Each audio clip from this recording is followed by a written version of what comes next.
Hola, tengan muy buenas tardes. Vamos a dar inicio a la sesión de hoy, en la cual vamos a continuar aprendiendo, como lo hemos hecho durante toda la asignatura, de la teoría general de las obligaciones.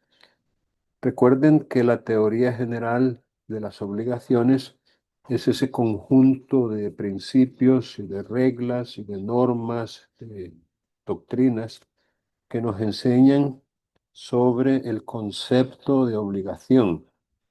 Nosotros debemos manejar de manera clara y al mismo tiempo efectiva una definición de lo que es obligación.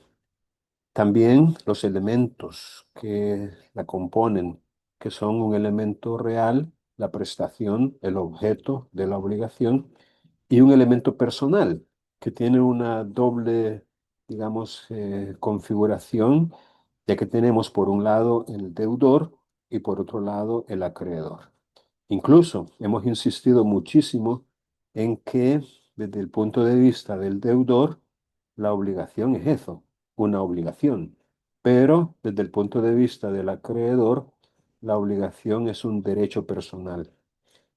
Tenemos también las características de la obligación como parte fundamental de la teoría general, las fuentes, las clases, los medios de prueba, los efectos y los modos de extinción.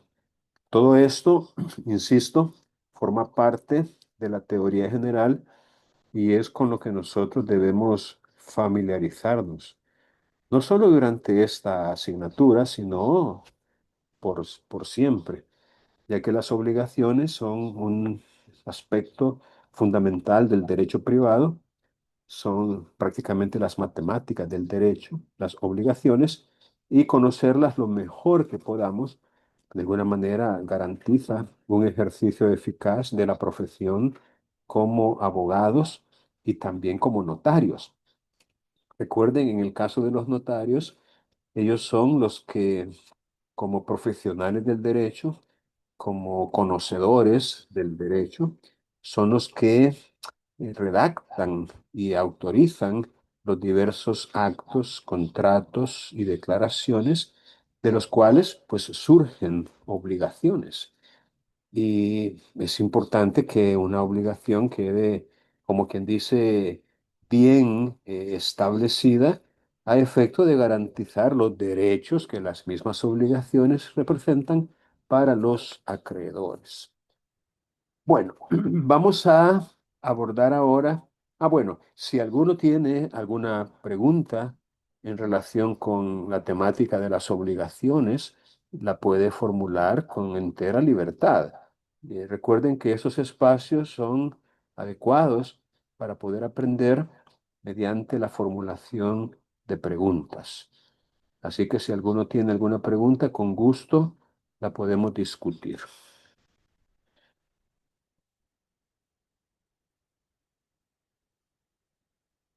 Bueno. Si no tienen preguntas, voy a buscar el código civil. Aquí está. Y voy a compartir pantalla. Aquí está también. Vaya, aquí tenemos, perdón, en pantalla el código civil. Vamos a ver, vamos a comenzar con el artículo 1416, que ya lo hemos comentado antes, y que dice literalmente que todo contrato legalmente celebrado es obligatorio para los contratantes. Y aquí es donde quiero llegar ahorita. Y solo cesan sus efectos entre las partes por el consentimiento mutuo de estas o por causas legales. Solo cesan sus efectos entre las partes por el consentimiento mutuo de estas o por causas legales. Ya hemos aprendido que el consentimiento mutuo de las partes para ponerle fin a las obligaciones tiene un nombre propio, un nombre especial, un nombre que no debemos olvidar y que lo hemos dicho ya. ¿Alguno recuerda el nombre de el modo de extinguirse obligaciones que consiste en el mutuo consentimiento de las partes? La resilición. Resiliación. Gracias. Así es. Efectivamente es la resiliación o mutuo consentimiento extintor de obligaciones. Ups.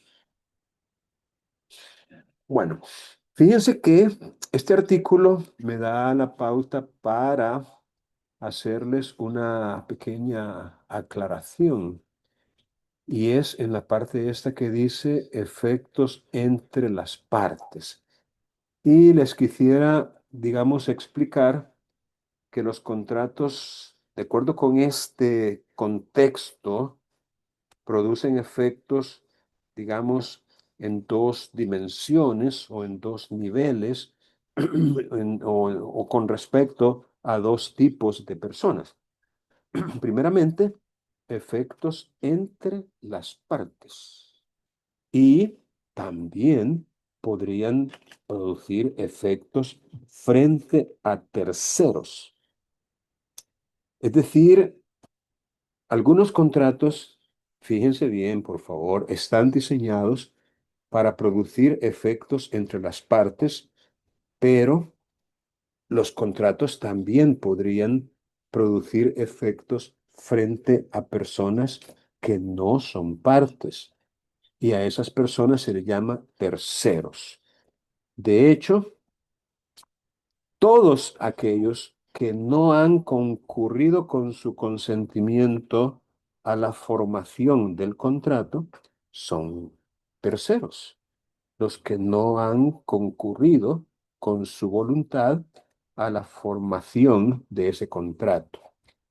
Entonces, ah, voy a manejar un ejemplo de cómo esto podría entenderse. Y con algo que es muy cotidiano, que es muy común, y es una compraventa de un inmueble. La compraventa por sí misma es un contrato, la compraventa. Es una fuente de obligaciones. Es una convención en virtud de la cual, en este caso, dos personas se obligan recíprocamente. Ah, una de ellas, en el caso del vendedor, se obliga a dar una cosa. Y la otra parte, que es el comprador, se obliga a pagar esa cosa en dinero, en dinero. De hecho, hay un artículo que define el contrato de compraventa. Es el artículo 1597, siempre, por supuesto, en el Código Civil. Vamos a ver. Repito, el artículo 1597 del Código Civil define lo que es la compraventa. Vamos a tener que ver esto, aquí está. Dice que la compraventa es un contrato. Ya les dije yo eso, en que una de las partes, es decir, las partes contratantes, se obliga a dar una cosa. Ya les expliqué yo en qué consiste una obligación de dar y qué es lo que contiene una obligación de dar. Entonces, una de las partes, el vendedor, se obliga a dar una cosa, es decir, a hacer lo que sea indispensable para que la otra parte se convierta en dueño de esa cosa. Y la otra, que en este caso es el comprador, a pagarla en dinero. Aquella Es decir, la parte que se obliga a dar, se dice vender. Y esta, o sea, la parte que se obliga a pagar en dinero, se dice comprar. Uno vende y el otro compra.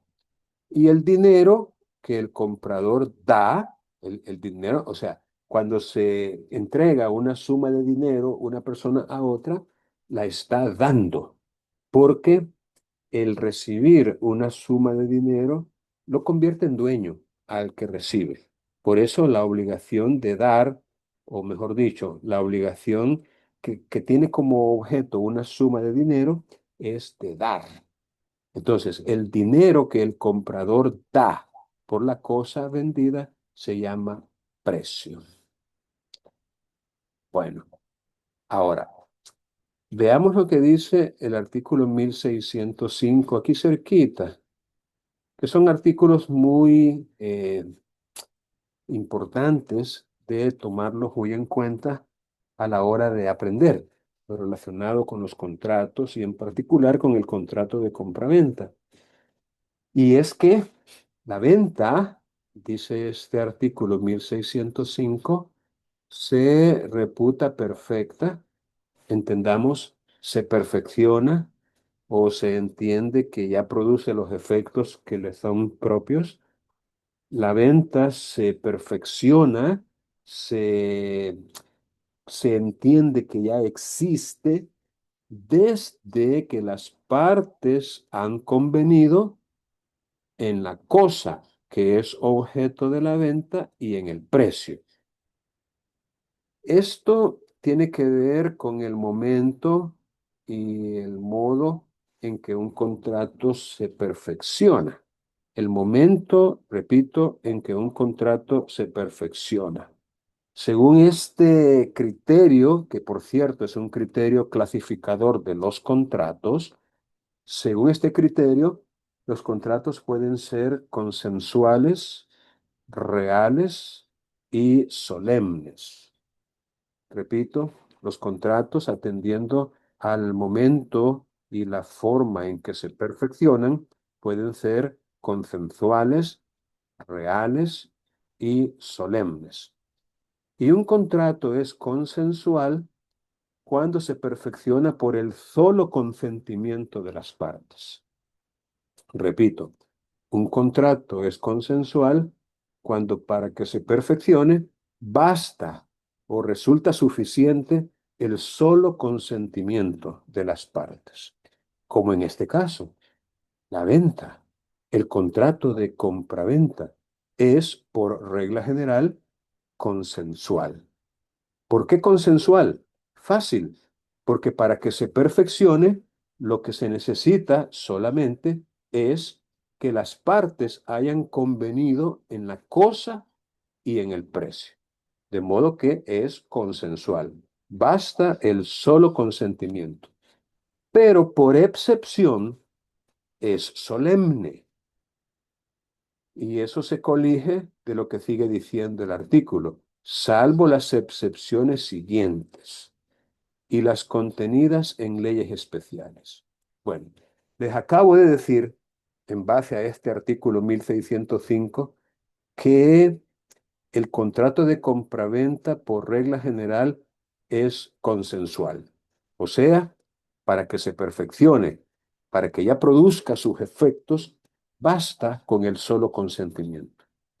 Me permito aclarar que mientras un contrato no se perfeccione, no nace, no existe, no produce efectos, mientras no se perfeccione. Podríamos estar hablando de un intento de contrato, si se quiere, o de ¿qué? De conversaciones preliminares, negociaciones, o lo que queramos llamar, pero no sería todavía un contrato hasta que se perfeccione. Y repito, cada contrato tiene su propia forma de perfeccionarse, dependiendo otra vez el contrato de que se trate. En el caso de una compraventa, lo estamos viendo en el artículo 1605, se perfecciona por regla general por el solo consentimiento, pero por excepción es solemne y nunca real. Bueno, para terminar de explicarme, les explico cuándo un contrato es real. Un contrato es real cuando para que se perfeccione es necesaria la entrega de la cosa sobre la cual ese contrato recae.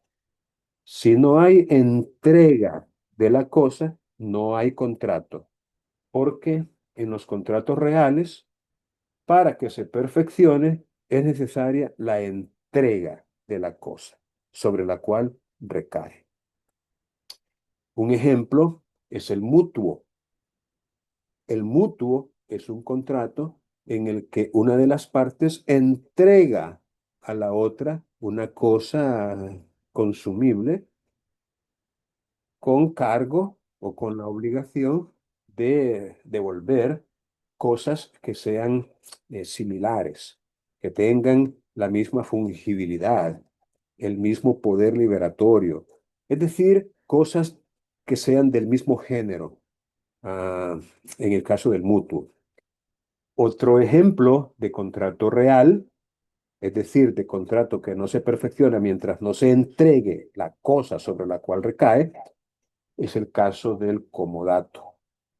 El comodato o préstamo de uso, que por cierto, el comodato es esencialmente gratuito. No se puede cobrar nada a cambio, porque si se llega a cobrar algo a cambio, ya no sería comodato, sería otro contrato diferente o no produciría efecto alguno, porque el carácter gratuito es de la esencia en un comodato. Ya se los he explicado también, pero nunca está de más repetirlo. Es como cuando usted le dice a un compañero, mira, no ando lapicero, ¿me prestas uno? Y su compañero o compañera le dice, sí, cómo no, aquí está, toma, y se lo entrega. En ese momento en que se lo entrega, se ha perfeccionado el contrato de comodato. Y su compañero le dice, no, fíjate que ahorita no lo tengo, pero ya me lo van a traer dentro de una hora. Todavía no hay contrato allí. El contrato se perfeccionará hasta que efectivamente se lo entregue el lapicero. Y la obligación a cargo del que lo recibió es cuidarlo, conservarlo y devolverlo después de terminado su uso. Compraventa nunca es real, nunca. Es consensual por regla general y solemne por excepción. Ahora, cuando un contrato es solemne, fíjense bien, un contrato es solemne cuando para que se perfeccione es necesario o es un requisito observar o cumplir con alguna formalidad. De hecho, esas formalidades tienen un nombre característico y es solemnidades. Bueno, en el tema de las formalidades, es importante tener presente que una formalidad es como, su nombre lo indica, formalidad, es como el ropaje, es como el vestido o la ropa con que se viste un contrato. Un ejemplo de una formalidad es el caso de que haya necesidad de testigos. En el caso de la donación, por ejemplo, es una solemnidad que la donación se otorgue en presencia de testigos. Y es un caso parecido al del testamento. Un testamento requiere como una formalidad indispensable que igual hayan testigos. Otro ejemplo de una formalidad es que conste por escrito, como por ejemplo un contrato de promesa cualquiera, promesa de mutuo, promesa de comodato, promesa de arrendamiento, promesa de hipoteca, promesa de poder, promesa de venta, promesa de compra, promesa de lo que sea. El contrato de promesa debe constar por escrito y el que conste por escrito es una solemnidad. Por ende, el contrato de promesa es solemne. No basta con el solo consentimiento, sino que hay que sentarse y escribirlo por escrito para que haya contrato. A veces la solemnidad consiste no en que conste por escrito, porque cuando decimos que conste por escrito podría ser en una hoja de papel simple. No, a veces la solemnidad consiste en que se otorgue en escritura pública, que esa es por escrito, pero en una escritura matriz, en el protocolo de un notario. Eso es escritura pública, o sea, en el protocolo autorizado a un notario y autorizado el instrumento por un notario. Eso es escritura pública. Y un ejemplo de una solemnidad o de un contrato que requiere la solemnidad de la escritura pública es la hipoteca, el contrato de hipoteca. También el contrato de constitución de renta vitalicia, también el contrato de sociedad para formar una persona jurídica llamada sociedad también, y el contrato, como lo dice el artículo 1605, inciso segundo, de venta de bienes raíces, de servidumbres y la venta de una sucesión hereditaria. Estos son tres ejemplos de ventas: bienes raíces o inmuebles, servidumbres y la venta de una sucesión hereditaria que, según este inciso, no se reputan perfectas ante la ley mientras no se ha otorgado escritura pública. Entonces, como nosotros estamos aprendiendo sobre las obligaciones y estamos aprendiendo también que una de las fuentes más prolija, más frecuentes, más comunes de obligación son los contratos, entonces nos conviene aprender cuándo es que un contrato comienza a surtir efectos. Y también hemos aprendido ya que los efectos de los contratos son las obligaciones que de ellos nacen. Entonces, sí estamos dentro de lo que es la teoría general de las obligaciones relacionado con las fuentes de las obligaciones, los contratos por excelencia, y los efectos de las obligaciones, que precisamente es esa exigibilidad que una obligación le concede al deudor en el sentido de que se le puede exigir y hacer valer el derecho personal que tiene el acreedor en el patrimonio de su deudor. Vaya, entonces, dicho esto, si un contrato todavía no se ha perfeccionado, entonces todavía no produce ninguna obligación. Pero cuando ya se perfeccionó el contrato, entonces sí, a partir de entonces podemos decir que ya produce obligaciones. A eso se refiere el artículo 1416 cuando dice todo contrato legalmente celebrado es obligatorio para los contratantes y solo cesan o terminan sus efectos entre las partes por el consentimiento mutuo de estas, refiliación, o por causas legales. Bueno, el otro artículo que yo quería compartir con ustedes, precisamente para explicarles esa diferencia entre los efectos entre las partes y con respecto a terceros, porque recuerden, ya les expliqué que las partes son las personas que han concurrido con su voluntad a otorgar el contrato.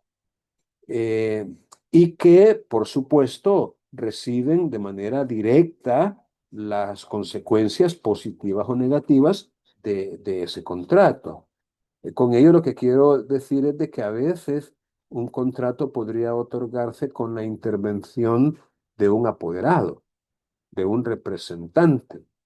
Y en ese caso, las consecuencias del contrato no se van a, no van recaer sobre el apoderado o sobre el representante, sino sobre el poderdante o el representado. Ello es así gracias a la teoría de la representación, ¿verdad?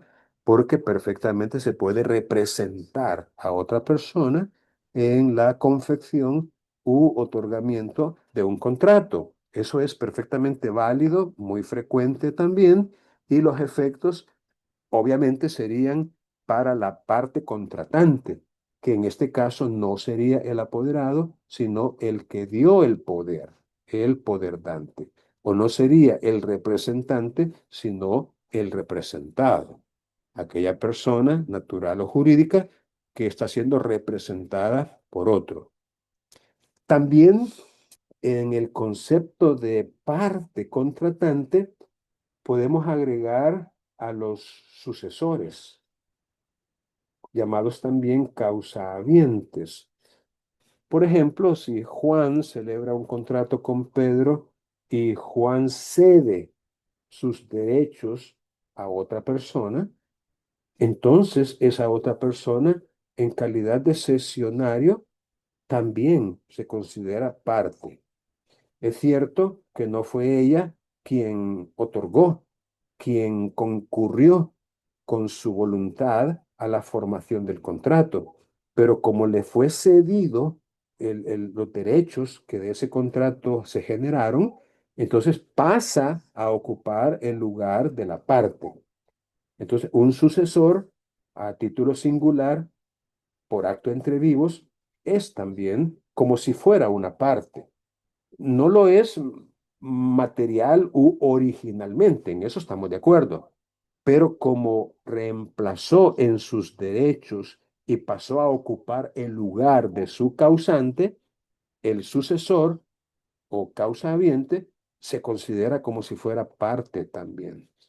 Lo mismo podemos decir en el caso de que fallezca y haya, digamos, en un testamento legado esos derechos a otra persona.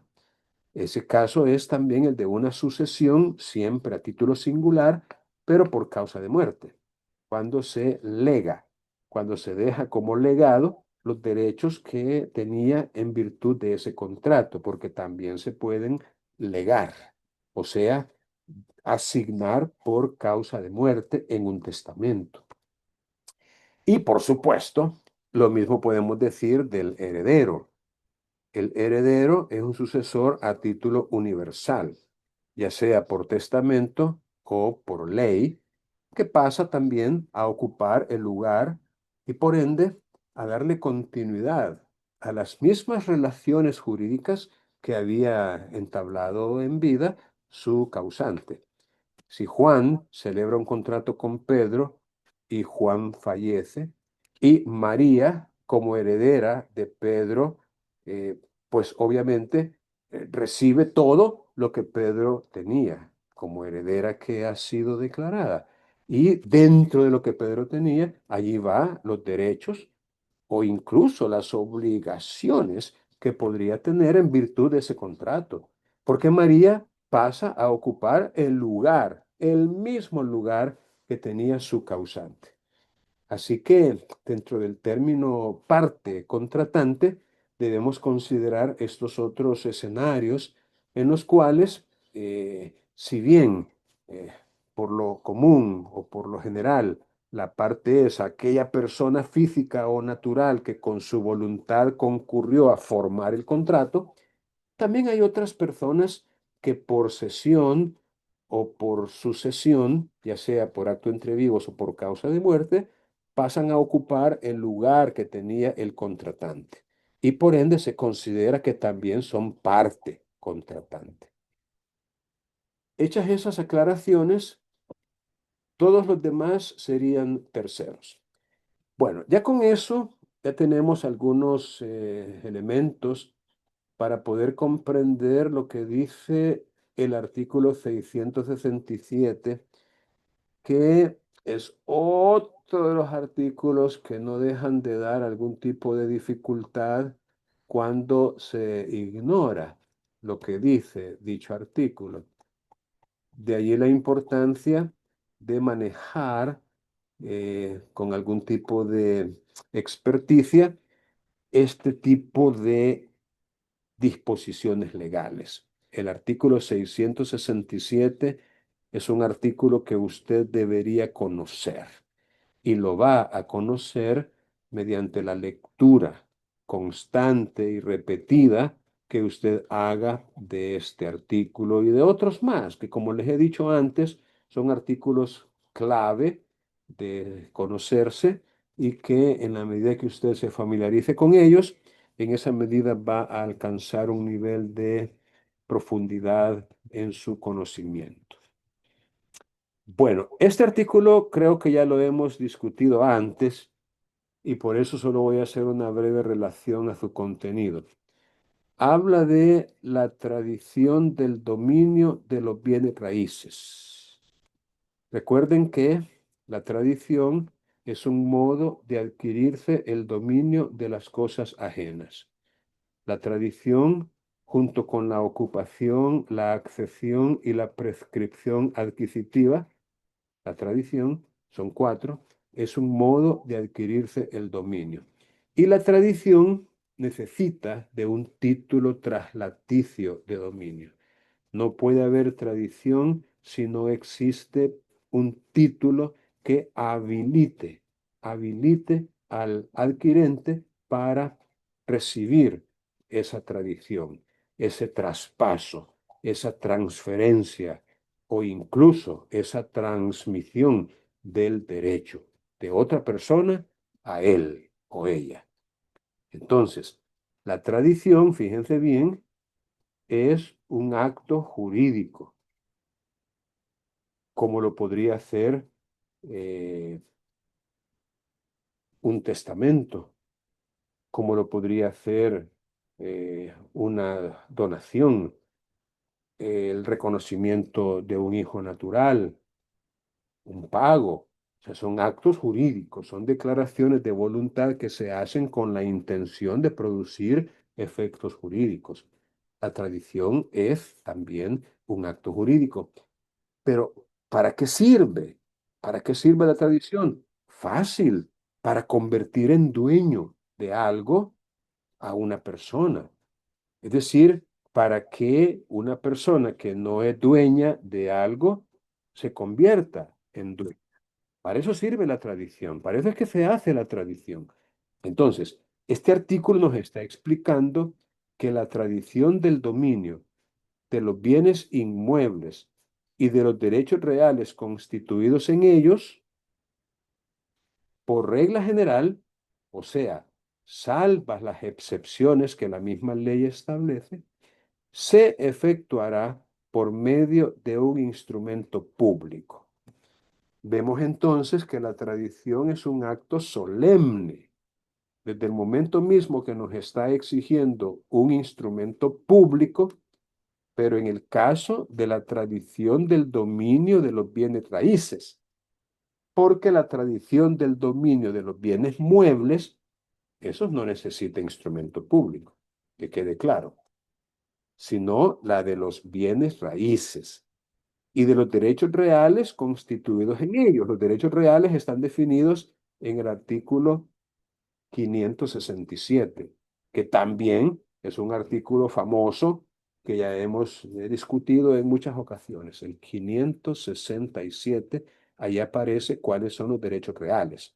Entonces, la tradición del dominio de los bienes raíces, o sea, el dominio, la propiedad, y de los derechos reales cuando están en inmuebles, se efectuará por medio de una escritura pública, una escritura matriz. Hay que ir con un notario, en que el tradente, que es el dueño actual, exprese verificar la tradición.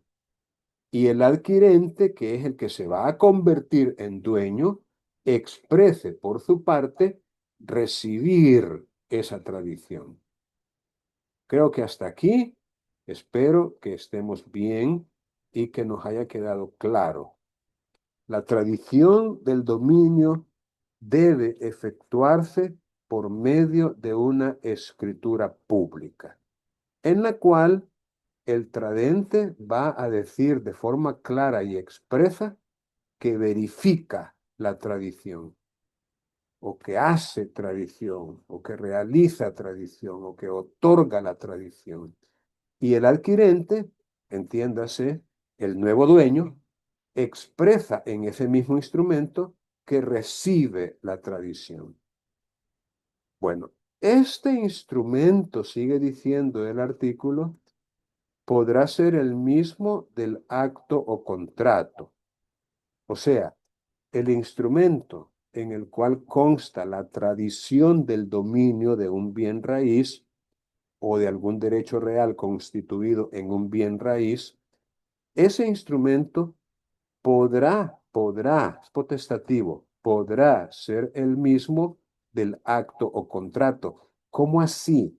¿Por qué habla de un acto o contrato? Fácil, por el requisito que ya les dije que se necesita para que la tradición valga, y es un título traslaticio de dominio. Ese título traslaticio puede ser compraventa, puede ser donación, puede ser permuta, puede ser dación en pago, puede ser adjudicación en pago. Es decir, el título traslaticio es como un antecedente necesario y antecedente y previo, por supuesto, para que pueda valer la tradición. Si no hay título, no hay tradición, no vale. Entonces, cuando dice que el instrumento en el que va a constar la tradición podrá ser el mismo del acto o contrato, aquí se está refiriendo al contrato o al acto en que consta el título traslaticio. Vamos a ver, se lo voy a plantear de una manera muy, espero que sea lo suficientemente claro. Juan le vende a Pedro un terreno de 200 metros cuadrados. Pero en la escritura hecha con base al artículo 1605, inciso segundo del Código Civil, fíjense bien, Juan le vende a Pedro un terreno de 200 metros cuadrados, pero en la escritura hecha con base al artículo 1605, inciso segundo del Código Civil, que por cierto es una escritura pública, no se dijo en forma expresa que Juan le hace tradición de ese terreno a Pedro. Ok, la pregunta del millón. ¿Resulta Pedro ser el dueño del terreno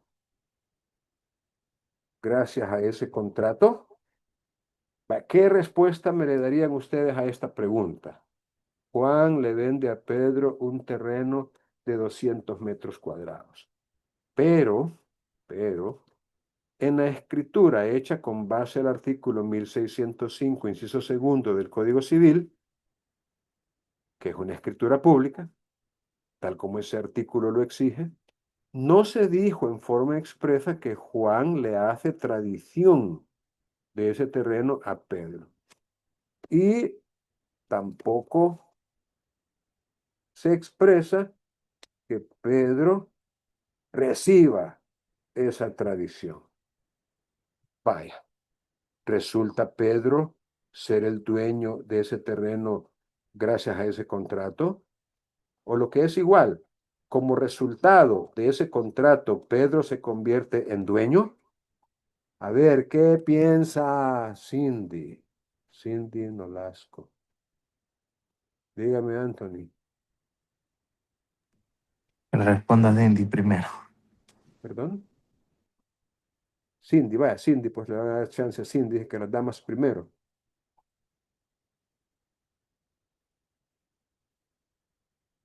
Cindy, active su micrófono, por favor. Ay, hombre, qué cosas me da a mí cuando están y no están. Qué bonito.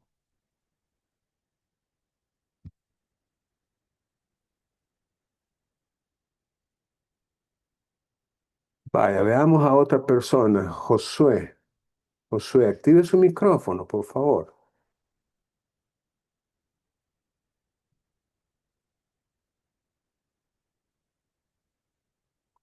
Josué Serpa, dice aquí, ve. Josué.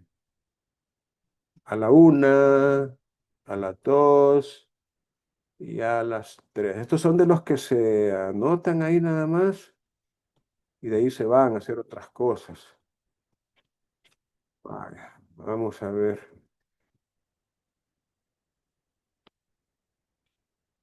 ¿Quién acaba de ingresar? Ah, vamos a ver, Daniela. Daniela Alfaro. Active su micrófono, por favor.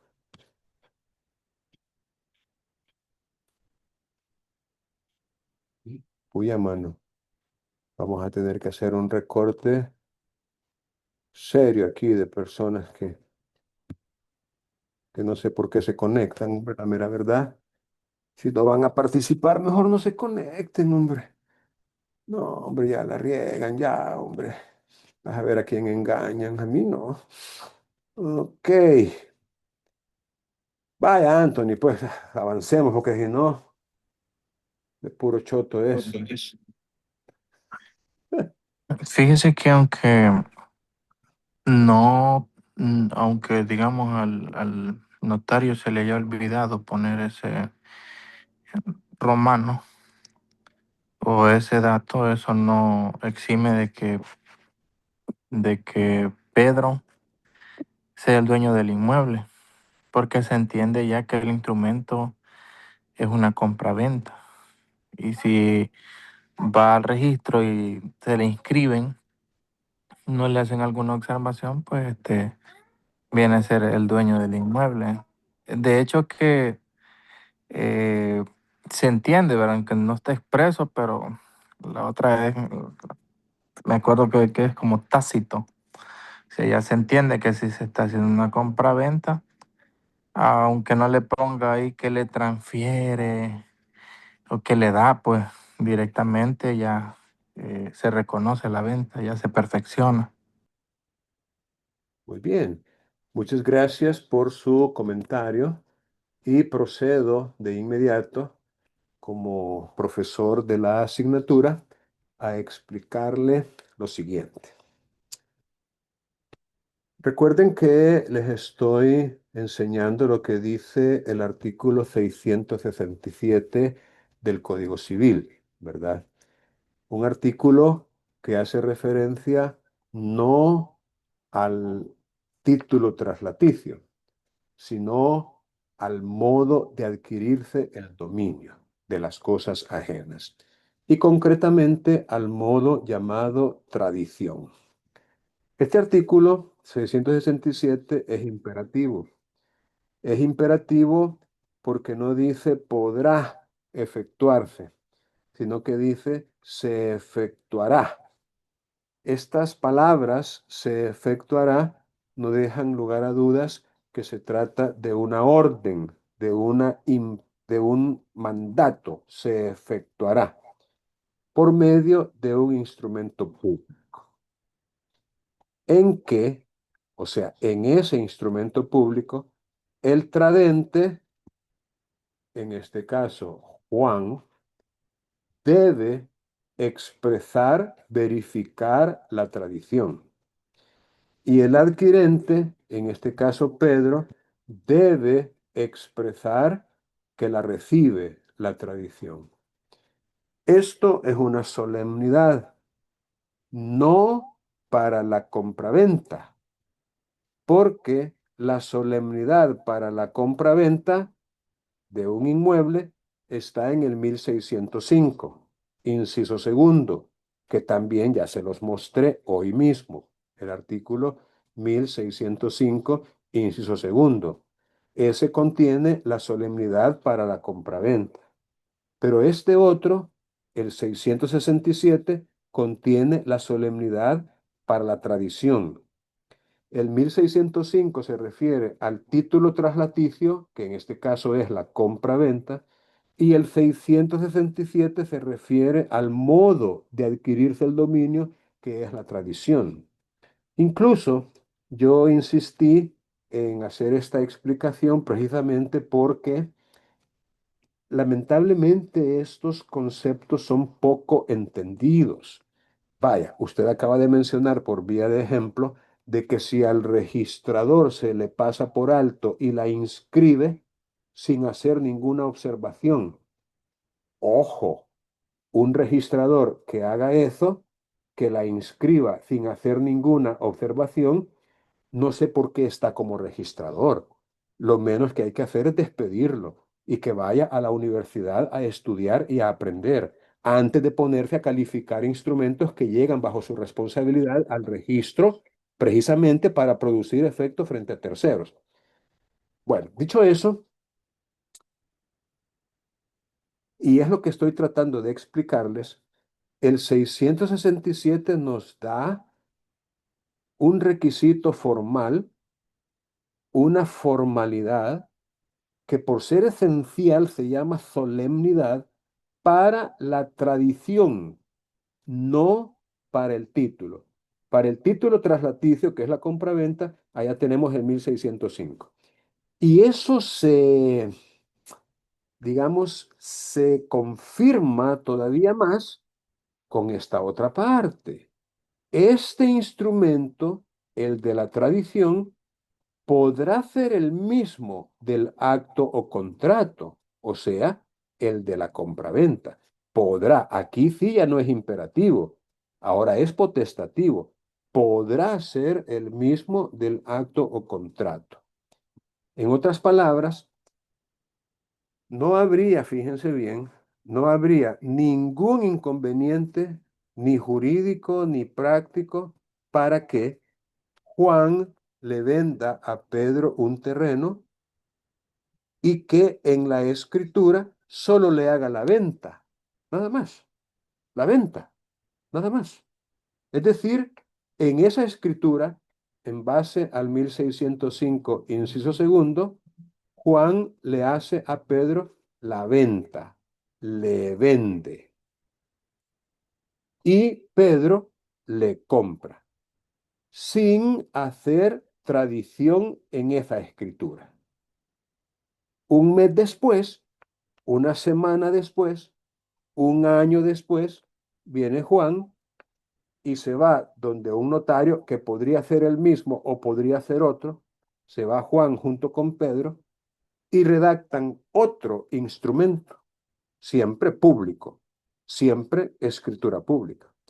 Y en ese otro instrumento hacen referencia a la venta que se otorgó una semana antes, un mes antes, un año antes, no importa, hacen referencia a esa venta porque esa venta contiene el título traslaticio y en este nuevo instrumento público le hace la tradición. Repito, eso no sería ningún problema. Es más, si Juan y Pedro presentan la escritura que solo contiene la venta al registro, el registro no tiene por qué inscribirla. No tiene por qué inscribirla. Porque en el registro no inscriben estos instrumentos por motivo del título traslaticio, por motivo de la venta, por motivo de la donación, por motivo de la dación en pago, por motivo de la permuta. No, no se inscriben por motivo del título traslaticio. En el registro se inscriben por motivo de la tradición que se haya hecho, ya sea en ese mismo instrumento o en otro diferente, de fecha posterior. Ojo, de fecha posterior, porque cronológicamente el título traslaticio tiene que ir primero que el modo de adquirirse el dominio. Entonces, Fíjense que la importancia de hacer este tipo de preguntas, ¿verdad? Por parte mía a ustedes, es precisamente para ver si están comprendiendo o no. Porque a partir de primero, a partir de aquellos que no se atreven a participar, bah, qué tristeza, están estudiando para abogados y no tienen la competencia de opinar. Eso es triste para mí. Bueno, ¿y qué puedo hacer? Y en el caso de los que sí se animan a participar, que son poquitos, es decir, solo uno, este, es bueno para yo poder evaluar si en realidad me estoy explicando, porque me preocupa mucho no tener la capacidad como para poderme explicar. Y es por eso que les digo, tienen preguntas de lo que han estudiado, de lo que han leído, de lo que les estoy explicando, y a menos que hagan preguntas, muy difícilmente vamos a poder avanzar. Bien, específicamente a Anthony, eh, ¿tiene alguna duda de lo que le expliqué o le ha quedado peor o más claro? A ver, aunque sea solo con usted, platiquemos. Y si no te contesto, va a ser monólogo. Ni modo, Ni modo. ¿qué le vamos a hacer? Si así quieren, es su Es su elección. elección. Pero si usted se anima a tener una conversación y podemos hacer platicadita la clase, pues mejor. Por lo menos usted va a aprender, ¿no? A ver, el monólogo, vamos a buscar a Dal Ramones para que haga un monólogo entonces. Bien, voy a asumir que ojalá haya comprendido. Sí, sí, me queda claro, Lick, Bueno, que, ojalá, ojalá. en eso estaba pensando también, ¿verdad? Que qué se podía hacer si el notario olvidó eh, poner de forma expresa ese detalle. Como aquí nos vamos a encontrar en la práctica con notarios de todo tipo, pues, que no saben o que otros les hace el documento o lo están redactando mal. Yo por eso siempre los leo, fíjese, licenciado, las escrituras y los contratos de alquiler en el área que me he desempeñado de bienes raíces. Y, y a veces mire que no es así el apellido. Ay, disculpe, mire que aquí le faltó un número en el DUI. Ay, que mire, y esta descripción. Ay, es que es de una escritura anterior, no la cambié. Entonces uno tiene que estar pendiente de todo, pues. Que sea un chero en el futuro que le haga una escritura a uno, otro colega. Uno siempre tiene que revisar y desconfiar de todo para que no se cometan errores, como en este caso, ¿verdad? El ejemplo, no le pusieron a Juan, a Pedro, perdón, que tiene que entregar el inmueble. Ahora, le voy a hacer un pequeño comentario adicional. Esto podría ser no como resultado de un olvido, de un error, de una omisión por parte del notario. Podría ser algo perfectamente voluntario. Podría ser consecuencia de lo que las partes en verdad quieren. ¿Me explico? Es decir, ya les dije que no hay ningún inconveniente ni jurídico ni práctico para que la tradición del dominio se haga en instrumento separado, distinto al del acto o contrato. Porque cuando dice, este instrumento podrá ser el mismo del acto o contrato, lo que significa es que también podría ser distinto. O sea, interpretada la norma adecuadamente por el principio de a contrario sensu, si podrá ser el mismo, pues igual podrá ser distinto. Podrá ser distinto. Entonces, el hecho de que Juan y Pedro vayan ante un notario y otorguen solamente la escritura de compraventa con base en el artículo 1605, inciso segundo, podría ser voluntario, podría ser lo que ellos quieren. Manejemos una explicación adicional y que es un poco más profunda, y queda ¿Podría muy claro. usarse para una retroventa? No, ahorita le explico. Ahorita le explico. El contrato, lo hemos dicho, es fuente de obligaciones. O sea, Juan, al vender, se obliga para con Pedro a, y lo dice el 1597, a darle un terreno de 200 metros cuadrados. Repito, el contrato es fuente de obligaciones. Fuente, crea obligaciones.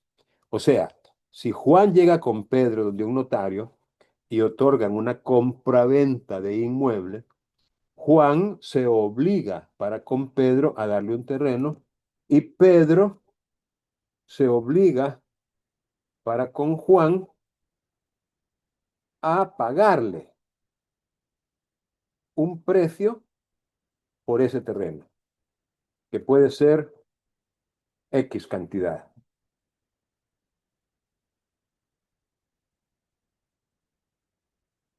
El contrato de compra-venta, repito, es fuente de obligaciones. Con ese contrato se crean obligaciones. Ahora, ¿qué sería la tradición del 667?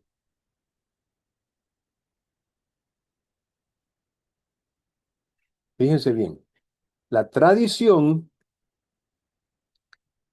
del artículo 1607 es cumplir por parte del vendedor, por parte del donante,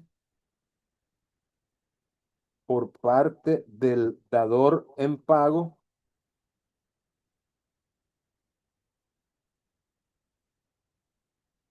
por parte del permutante.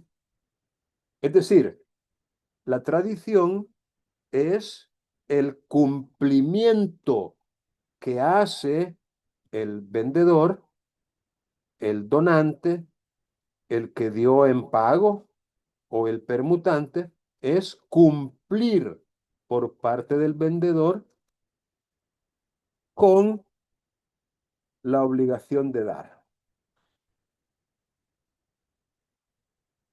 La tradición, repito, es cumplir con la obligación de dar que contrajo en el contrato de compraventa, con la obligación que contrajo en el contrato de compraventa.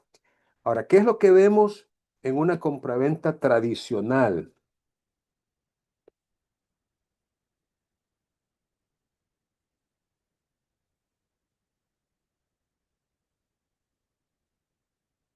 Y digo tradicional pensando en, en quizás la totalidad de las compraventas que se hacen en nuestro medio. Quizás la totalidad, me atrevo a decir la totalidad. ¿Qué es lo que vemos en una compraventa tradicional? Que en realidad, en realidad es la totalidad de las compraventas que vemos. ¿Qué es lo que vemos? Lo que vemos es la fuente del contrato y el modo de extinguir.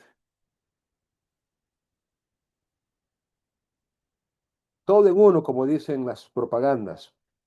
Lo que vemos es la fuente del contrato, que es la que crea obligaciones, pero en el mismo instrumento estamos viendo el modo de extinguirse, la obligación, todo en uno. Como quien dice, por el precio de X suma de dinero,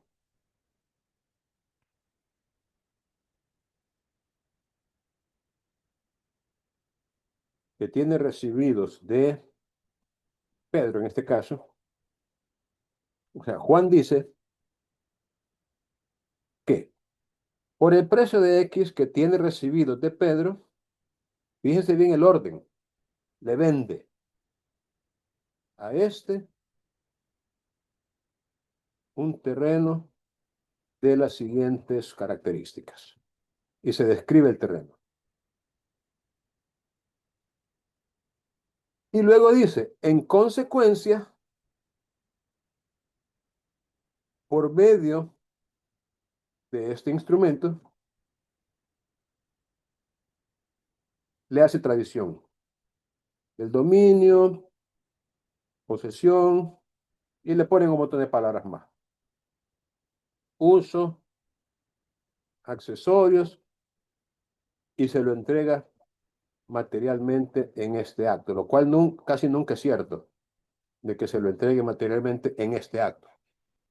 Entonces, lo que vemos en un contrato de los nuestros, que en realidad me atrevo a decir que es la totalidad, es la creación de un derecho y la extinción de una obligación, todo en el mismo instrumento, tal como lo permite el 667, cuando dice, este instrumento podrá ser el mismo del acto o contrato.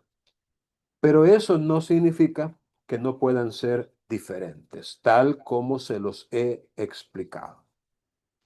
Pero bueno, lo que me interesaba era lo que sigue. Y para que surta efecto contra terceros, para que surta efecto contra terceros, deberá inscribirse en el registro público de la propiedad. Este artículo nos está aclarando cuál es la función que desempeña el registro de la propiedad en materia de transferencia de bienes raíces. ¿Cuál es el rol, el papel, la función que desempeña el registro de la propiedad? No es perfeccionadora de la tradición, para nada. No es que hay que llevarlo al registro para que se perfeccione la tradición, no. Para que la tradición se perfeccione, basta que se efectúe por medio de un instrumento público en que el tradente exprese verificarla y el adquirente recibirla. Con eso, la tradición produce los efectos que son propios, pero entre las partes, solamente. Entre las partes. Lo que significa que para que esa tradición produzca efecto contra terceros, hay que llevarla y hay que inscribirla en el registro público de la propiedad, para que surta efecto contra terceros. Esto nos ayuda a resolver uno de los dilemas que también se han presentado en nuestra práctica judicial, y es la siguiente. Un dilema verdadero. Juan le vende y le hace tradición del dominio a Pedro un inmueble de 200 metros cuadrados. Pedro se duerme en sus laureles y no presenta al registro esa escritura que tiene doble función o doble propósito. Vamos a ver si están entendiendo ustedes. Y me voy a quedar con usted, que estoy seguro que me va a contestar para no estar perdiendo más el tiempo. A ver, Anthony, ¿me escucha? Sí, Bien. Juan le vende y le hace tradición del dominio a Pedro un inmueble de 200 metros cuadrados. Ambos actos, le voy a poner aquí, constan en escritura pública. Para que no haya duda que se cumplieron los requisitos del 1605, inciso segundo, y 667 del Código Civil, los dos. Ok. Pedro se duerme en sus laureles, como decimos popularmente, y no presenta al registro esa escritura que tiene doble función o doble propósito. ¿Por qué digo doble función o doble propósito? Fácil, porque en atención a lo que dice el artículo 667, se utilizó el mismo instrumento de la tradición con el mismo instrumento del acto o contrato, que es lo que ya les dije yo, suele hacerse aquí. ¿Me sigue escuchando, Anthony? Chile. Vale. Y es mejor hacerlo en un solo documento porque si no se gasta doble. Podría ser, podría ser. Viene Juan, viene Juan, y de mala fe, porque no podría ser de otra manera, le vende ese mismo terreno a María. Bueno, le vende y le hace tradición de ese mismo terreno a María, siempre en escritura pública. Le ven, vamos a ver, vamos a poner aquí un mes después. O sea, un mes después de la venta que le hizo a Pedro. Viene un mes después y le vende y le hace tradición de ese mismo terreno a María, siempre en escritura pública. María es más lista que Pedro y lleva su escritura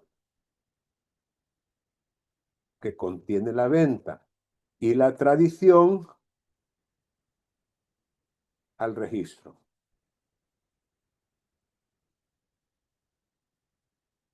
Dos horas después, Pedro presenta su escritura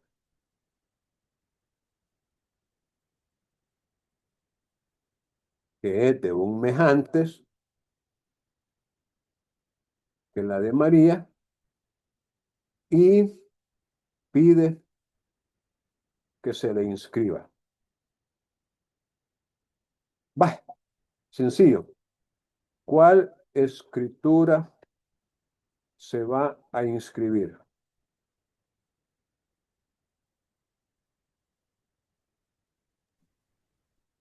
Opción 1, ya que a ustedes les gustan las opciones.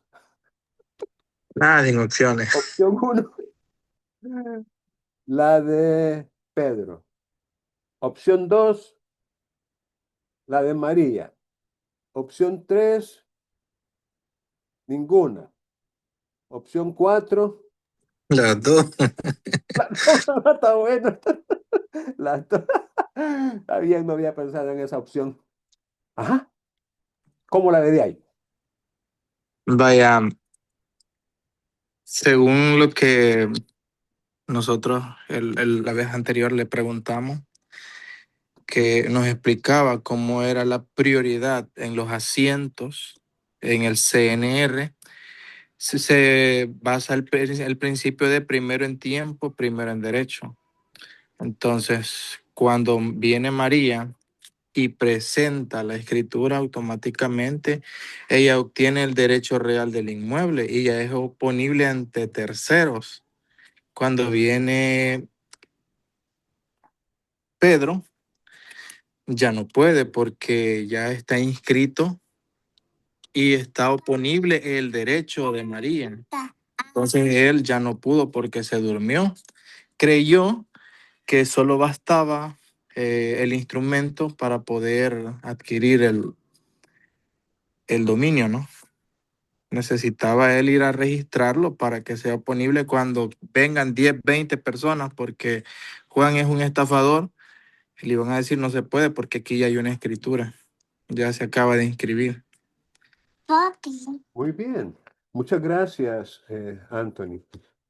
Efectivamente, en ese caso, la escritura que se inscribiría es la de María, porque el principio de prioridad es registral, no material. Es decir, el primero en tiempo es primero en derecho, que es el aforismo con que se explica el principio de prioridad, es en relación con la presentación en el registro y no con la fecha que tengan los instrumentos. Es decir, ese principio de prioridad registral tiene que ver con la presentación que se haga en el registro de los documentos, no con la fecha. Porque Juan podría decir, no mire, si Pedro, perdón, Pedro podría decir, no mire, si el primero en tiempo es primero en derecho, pues yo fui primero. A mí me vendió Juan un mes antes que a María. Entonces yo fui primero. O le explicarían lo que ya les dije yo a ustedes, que ese principio de prioridad es registral, no material. O sea, mira, te pudo haber vendido 10 años antes, pero quien presentó primero fue María y tú viniste 2 horas después. Pudieron haber sido 2 minutos después o 30 segundos después. El primero en tiempo en el registro. Y es que eso tiene sentido, porque eso es lo que significa esta frase. Y para que surta efecto contra terceros. Fíjense bien, María es un tercero en la venta y tradición que Juan le hizo a Pedro. María es tercero. Entonces, para que esa venta y tradición entre Juan y Pedro tenga efectos contra María, Pedro tenía que haber llevado e inscrito en el registro público de la propiedad su instrumento, para que surta efectos contra terceros. Dentro de esos terceros está María y cualquier otro. Ahora bien, eso también tiene mucho sentido en este otro aspecto. Miren, cuando María va a adquirir de Juan, ella revisó en el CNR que estuviera a nombre de Juan la propiedad. ¿Y qué encontró María? ¿Qué encontró? Que efectivamente Sí, que sí estaba en nombre de él. a nombre de Juan. Seguía en nombre de él. Si Porque hubiese estado en Pedro, nombre del otro, exacto, no hubiera podido inscribir. con solo que hubiera estado presentada la escritura de Pedro, ya María hubiera dicho, no, negativo, aquí no me meto, este Pedro me quiere bajar, perdón, este Juan me quiere bajar, porque ya le vendió a Pedro, ahí está presentada la escritura y si bien es cierto, no está inscrita, pero eso no quiere decir que no la puedan inscribir si se satisfacen las observaciones que tiene actualmente. Para eso sirve el registro, no para perfeccionar las tradiciones que se hagan, ni las compraventas, mucho menos. Esas se perfeccionan con el instrumento público y surte plenos efectos, pero solo entre las partes. El registro sirve para que esos efectos que se producen entre las partes también surta efectos contra terceros. De tal suerte que todos aquellos que son terceros no se pueden ver afectados cuando no se ha cumplido con esa formalidad. Eso nos conduce a aprender un nuevo término, y es la inoponibilidad. Ya lo mencionó Anthony, la inoponibilidad. La inoponibilidad es la falta de eficacia de un acto contra terceros por no haberse cumplido una formalidad establecida para ello. Así de sencillo. La inoponibilidad es la falta de eficacia de un acto jurídico contra terceros por no haberse cumplido una formalidad establecida precisamente para obtener esa eficacia frente a terceros. En el caso del 667, y para que surta efectos contra terceros, deberá inscribirse en el registro público de la propiedad. Más claro, no puede ser. Para que surta efectos contra terceros, deberá inscribirse. Entonces, si no se cumple con esa formalidad de inscribirlo, entonces no produce efectos contra terceros. Solamente los produce entre las partes. Bueno, la inoponibilidad, como en este caso, puede ser de forma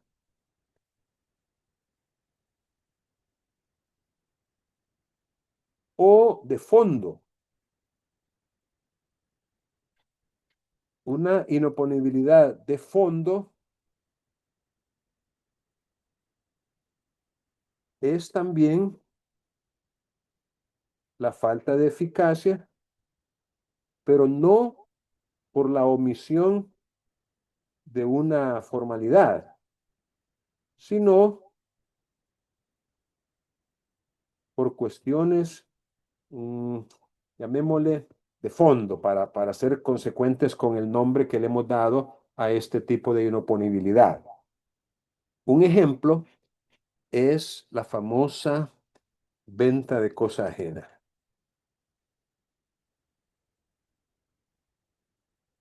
Es un ejemplo de inoponibilidad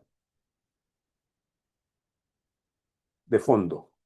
Voy a explicarles eso después, si es que alguno de ustedes me lo pregunta en la próxima sección. Si no, allí los voy a dejar. Bien, ¿alguna pregunta en relación con lo que intenté explicarles?